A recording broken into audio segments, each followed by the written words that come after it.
Assalamualaikum warahmatullahi wabarakatuh. Selamat pagi anak-anak. Bagaimana kabarnya? Semoga selalu dalam keadaan sehat, selalu dalam lindungan Allah Subhanahu wa taala. Oke anak-anak, pada kali ini Bu Vina akan menyampaikan materi tematik, tema 1, subtema 2. Materinya yaitu tentang nilai-nilai yang terkandung dalam sila keempat dan sila kelima Pancasila. Namun sebelum memulai pelajaran, alangkah baiknya mari kita membaca bacaan basmalah bersama-sama. Bismillahirrahmanirrahim. Sila keempat Pancasila berbunyi, kerakyatan yang dipimpin oleh hikmat kebijaksanaan dalam permusyawaratan perwakilan. Makna dari sila keempat adalah bahwa segala proses pengambilan keputusan harus didasarkan kepada asas musyawarah sehingga mencapai kesepakatan bersama. Nilai-nilai yang terkandung dalam Pancasila-sila keempat yang pertama adalah bahwa rakyat Indonesia adalah warga negara yang memiliki hak, kewajiban, dan kedudukan yang sama. 2. Mengutamakan kepentingan bersama di atas kepentingan pribadi. 3. Melakukan musyawarah untuk mengambil keputusan yang menyangkut banyak orang. Dan yang keempat adalah bahwa asas kekeluargaan digunakan ketika sedang dalam melakukan musyawarah. Dari situlah maka kita dapat mengambil beberapa contoh perilaku atau kegiatan sehari-hari yang mencerminkan sila keempat. Contohnya yaitu yang pertama yang biasa anak-anak lakukan di sekolah deh, seperti pemilihan ketua kelas. Ya pasti semuanya sudah pernah kan. Kemudian selain ketua kelas juga kalau di kelas ada pemilihan wakil kelas, bendahara, dan lain-lain. Kemudian kalau dalam lingkungan masyarakat kita, pasti anak-anak juga sudah pernah melihat ya, ada yang namanya pemilu atau pemilihan umum. Pemilu itu biasanya diadakan 5 tahun sekali, bisa untuk memilih presiden, gubernur, kemudian juga yang di lingkungan sekitar kita yaitu pemilihan lurah. Contoh sikap yang kedua yang mencerminkan nilai Pancasila sila keempat adalah tidak memaksakan kehendak orang lain. Contohnya nih, misalnya di kelas ada teman kamu nih ingin menjadi ketua kelas. Yang pertama namanya Joko, yang kedua namanya misalnya Doni. Kamu ingin memilih Joko sebagai ketua kelas, sedangkan temanmu ingin memilih Doni sebagai ketua kelas.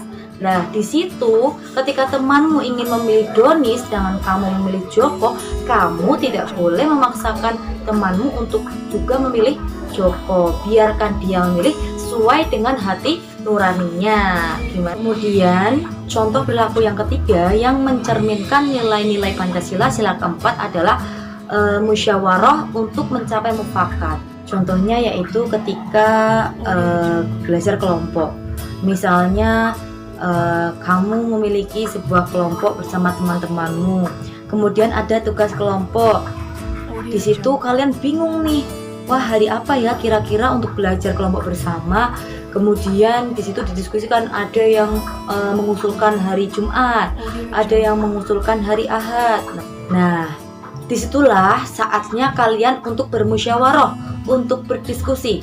Hari apakah nih yang paling tepat untuk dijadikan hari kelompok mengerjakan tugas bersama-sama? Apakah hari Jumat ataukah hari Ahad? Di situ kalian berdiskusi sampai akhirnya menemukan kesepakatan bersama. Gimana pembahasan dari nilai-nilai yang terkandung pada Pancasila sila keempat? Semoga paham ya. Sekarang kita lanjutkan ke pembahasan berikutnya, yaitu nilai-nilai yang terkandung pada Pancasila sila kelima. Anak-anak masih ingat kan bagaimana bunyi Pancasila sila kelima? Ya betul, bunyinya yaitu keadilan sosial bagi seluruh rakyat Indonesia. Makna yang terkandung pada Pancasila sila kelima adalah bahwa kemakmuran yang merata bagi seluruh rakyat Indonesia. Maksudnya apa Bu Vina? Maksudnya bahwa seluruh rakyat Indonesia mendapatkan perlakuan yang adil di bidang hukum, politik, sosial, maupun budaya. Contohnya misalnya ketika pemilihan presiden, semua orang dari berbagai suku itu boleh mencalonkan diri sebagai seorang presiden, bukan hanya dari Jawa, bahkan dari Sumatera, Papua, Kalimantan, semua orang boleh mencalonkan sebagai presiden asalkan memenuhi syarat dan ketentuan tertentu ya. Ini artinya apa? Bahwa semua rakyat Indonesia itu mendapatkan perlakuan yang adil di bidang politik. Nah, berikutnya adalah nilai-nilai yang terkandung pada Pancasila sila kelima. Yang pertama adalah bersikap adil dan bijaksana dalam berbagai tindakan. Kemudian yang kedua adalah menghormati hak-hak orang lain. Contohnya misalnya anakku sekalian sedang menonton TV di rumah. Kemudian di rumah ada ibu yang sedang tidur. Nah, ketika ada ibu yang sedang tidur, anak-anak boleh menonton televisi, tetapi dengan suara yang sewajarnya, tidak boleh keras-keras. Karena kenapa? Ketika anak-anak menyalakan televisi terlalu keras, maka itu akan mengganggu hak ibu yang sedang tidur. Penerapan nilai Pancasila sila kelima yang ketiga adalah tidak boros. Nah, maksudnya tidak boros apa? Contohnya misalnya di musim kemarau anak-anak ingin mengambil air wudhu.